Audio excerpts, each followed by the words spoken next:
Je suis très heureux de me retrouver. Il y a longtemps que nous discutons avec Bernard, avec Jean-Marc, et au cours de nos discussions, je pense, sans qu'on se le soit dit formellement, notre pensée a mûri, notre pensée a avancé. On est d'accord sur une chose, il faut que dans ce pays, nous apportions notre contribution à la construction de l'alternance. Il ne faut quand même pas oublier les fondamentaux, ça a été évoqué un peu. On a un pays qui certes a essayé d'avancer dans des difficultés européennes, mondiales que nous connaissons tous, mais dont on peut considérer que ceux qui le dirigent, les capacités à diriger, la forme de gouvernance n'ont pas été profitables dans tous les domaines à ce pays. Alors, la campagne va s'ouvrir, vous aurez l'occasion de confronter vos points de vue, mais je crois qu'il ne faut jamais oublier. Et ça, ces jours derniers, on oublie un peu au regard de l'actualité qui est fertile, vous le savez, pas souvent fertile d'ailleurs pour nous incliner à la réflexion profonde. On ne dira jamais assez que nous soyons les artisans de l'alternance, sur des façons de conduire le pays qui seraient modernisées, qui seraient relookées, et peut-être raccrocher davantage à de vraies valeurs et à de vraies richesses de gouvernance. C'est législative. Moi-même, je m'engage très volontiers et j'apporterai ma contribution dans ce département à plusieurs candidatures.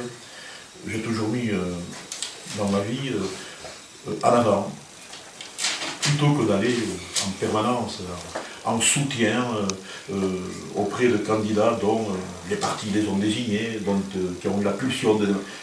Nous avons toujours cherché à regarder quels sont les meilleurs des candidats. Et je crois qu'il faut qu'on reste toujours accroché à cette logique. Si nous avons réussi les cantonales de dernier coup, ce n'est pas le même enjeu, ce n'est pas la même dimension, c'est parce qu'on s'est attaché à trouver les meilleurs des candidats qui soient. Et en l'occurrence, moi je suis convaincu que dans cette de ces constructions, la proposition qui nous est formulée, c'est vraiment une proposition qui tient la route parce que nous tenons de très très bons candidats. Des bons candidats, qu'est-ce que c'est? Alors chacun son jugement, bien entendu. On ne met pas ça en équation, il n'y a pas de clé d'entrée, de lexique pour définir le bon candidat.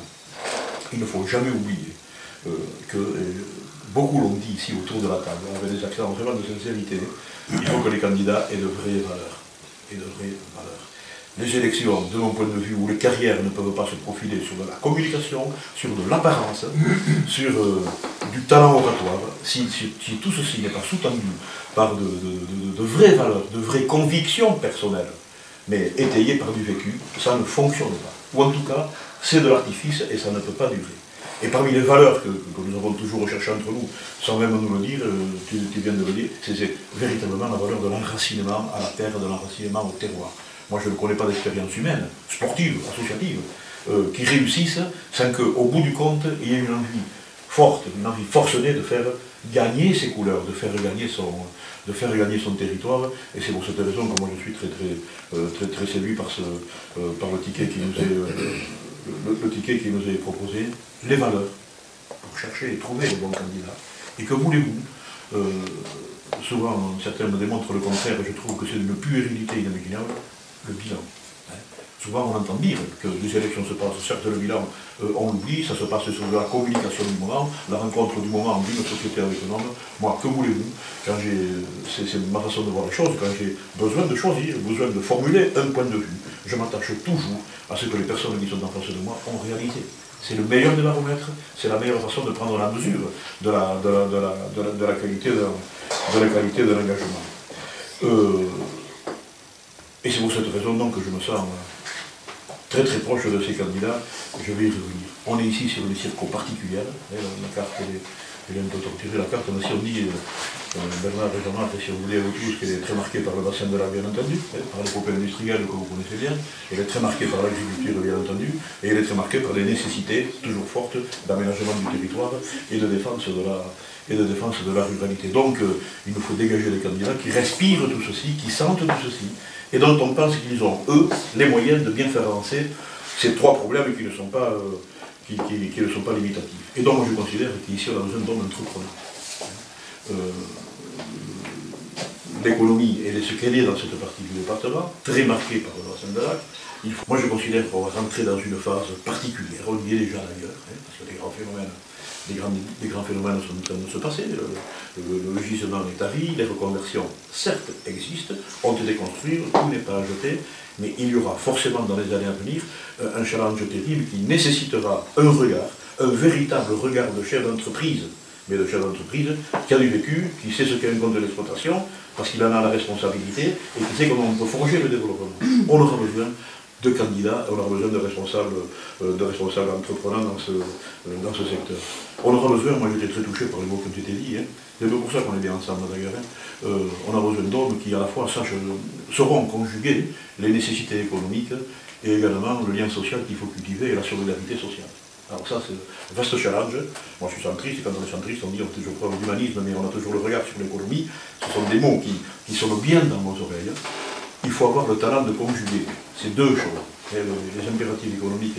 Et là, je sais, Jean-Marc vient de l'évoquer avec beaucoup de sensibilité, moi je sais que, et toi qui le pratiques aussi, hein, je sais que nos candidats représentent ces qualités. C'est pour cette raison que je me sens extrêmement proche de Bernard.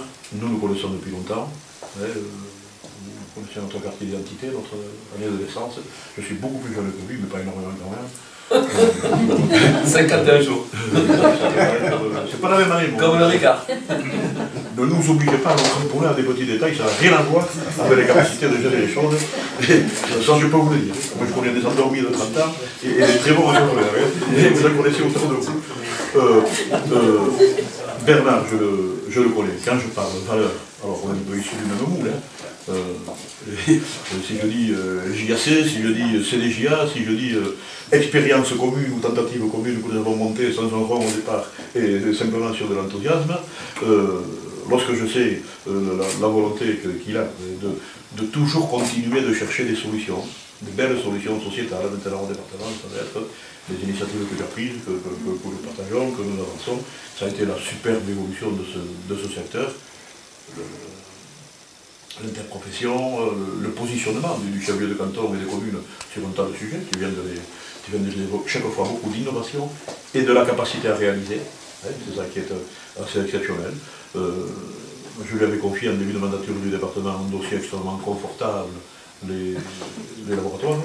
Non, mais, vous savez, on est quelques-uns pour savoir ce que ça veut dire. Hein. On voit à peu près de quelle façon ça avait été conduit. Moi, je sais de quelle façon il s'en est emparé, et là, que voulez-vous, hein? Valeur, bilan. Hein? Donc, Bernard, tu sais toute la confiance que je te porte, et depuis le début d'ailleurs, et sans me compliquer la vie avec les débats des partis, on revient, les hommes, j'ai toujours souhaité que tu sois candidat. Voilà. Et quand j'ai lu le toujours quadragénaire accepter de t'accompagner, j'étais en mal.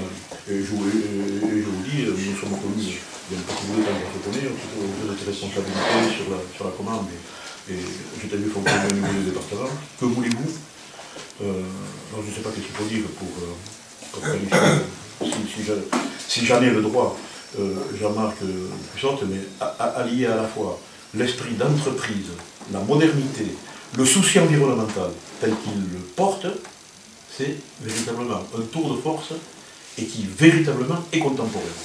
Nous savons de quelle façon il travaille, nous savons de quelle façon il développe ses projets, sur le bio notamment, sur toute une série d'opérations, et pas toujours dans des conditions très, très commodes, avec cette préoccupation environnementale qui est aussi une contrainte d'exploitation pour toi, mais qui ne t'empêche pas, je crois, de réussir dans ta vie. Il serait quand même stupide de se priver de candidats, parce qu'ils sont vraiment, j'y reviens dans la modernité, de se priver des candidats de cette nature. Et puis moi je considère que tu fais partie de ceux de notre génération, de notre équipe, qui n'a jamais abandonné notre équipe dans l'esprit, qui mérite d'avoir pour le Béarn, pour le département, dans l'avenir des responsabilités affichées. Alors voilà les raisons pour lesquelles je suis ici, cette campagne démarre. Bernard, elle ne sera pas tout le temps angélique et ce ne sera pas non plus un long fleuve tranquille, mais on sera quelques-uns tout de même à t'accompagner, à consolider, si besoin en était, votre argumentation et peut-être à vous aider à passer les cas difficiles, ce qui ne manquera pas d'arriver. Alors voilà, moi je vous souhaite très très bonne chance, cette affaire je la sens C'est terrible ça, hein. On ne voit pas. Je la sens parce que voulez-vous, on parlait des bassins de lac, on parlait des gestions passées. On va rentrer dans une époque où, voyons, allez, ce ne seront pas des attitudes de répartition des richesses naturelles, agrémentées de bons discours, qui seront dépositaires de solutions. La période à venir, ça va être la construction inlassable, pertinente, la construction de projets, et ça, je sais que dans le Canada, on est capacité de le faire. Voilà ce que je voulais dire aujourd'hui. Merci beaucoup, M. Président.